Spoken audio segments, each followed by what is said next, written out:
Hi, guys. So, in this video, I wanted to talk a little bit more about the hybrid school now that we've defined it in the last video as a business model for an entrepreneur. So, what I'm going to do is kind of talk about one particular size so that you can just get a sample of what this could look like for you as a founder.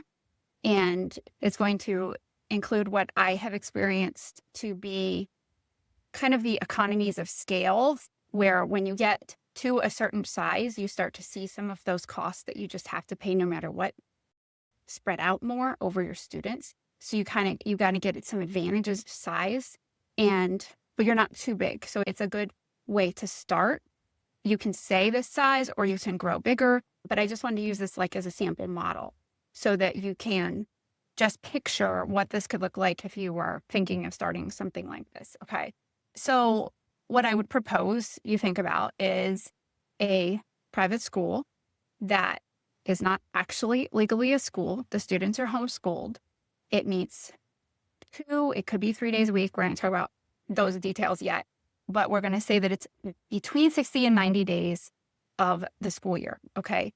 Now, just a little thing that I have learned, the legal, like, I'm not a lawyer. I am not a lawyer.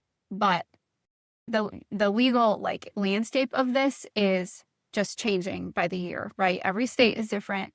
The definition of these terms is different. The whole school law is different.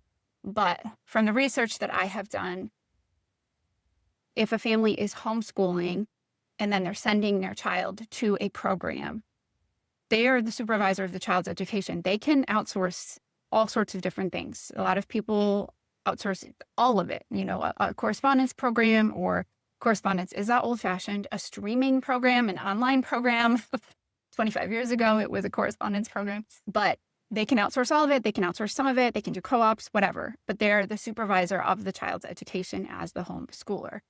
But because this is a gray area, when you are an organization, not the parent, you're the founder of the business, it can get a little, am I actually being a school if I'm running 100 or 120 or 160, 180 days of the year, and I look just like a school, and I'm serving everything that a school serves, but I'm running almost full time, and then parents are legally homeschooling, but they're sending their kids to their program.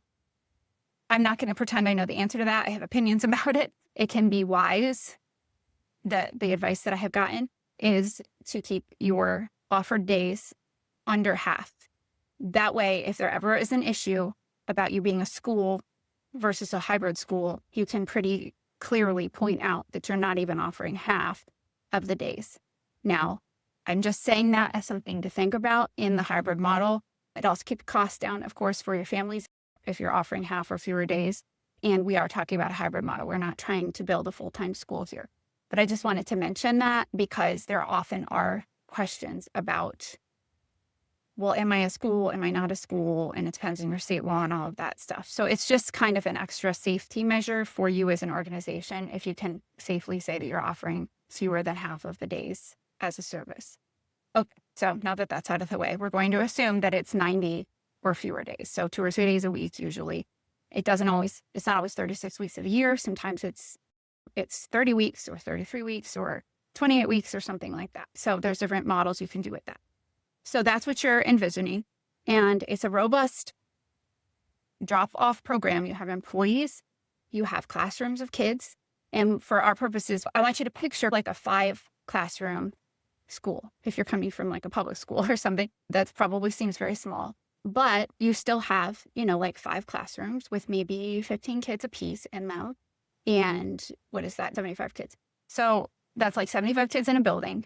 You've got 5 teachers. You have an administrator, probably some sort of program administrative help, full-time. When I say full-time, I mean during the full time that this program is running.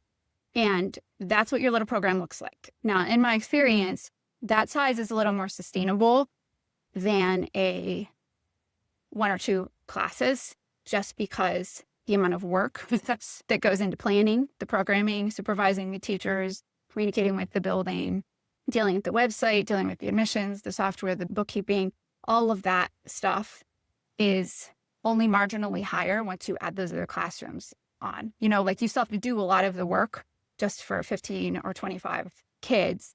Once you get to 50, 60, 70 kids, it's more work, but you have the infrastructure in place and it's all kind of like, it's only marginally more work to manage it.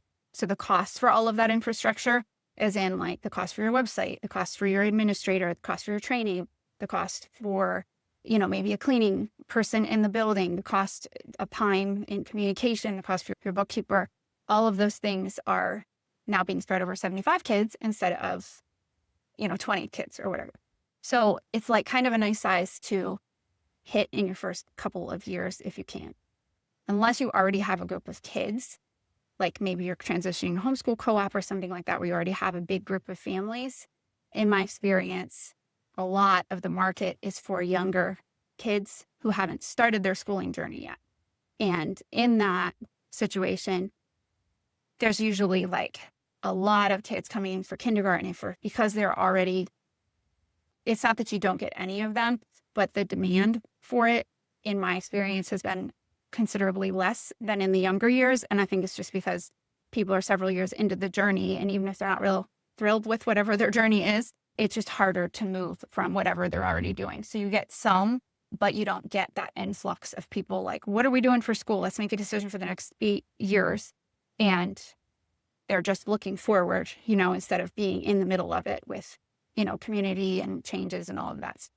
So it's not always easy to fill that many classes your first year. Sometimes you kind of have to home grow your older classes. But for purposes of envisioning what you want your program to look like, that can be a good model to picture.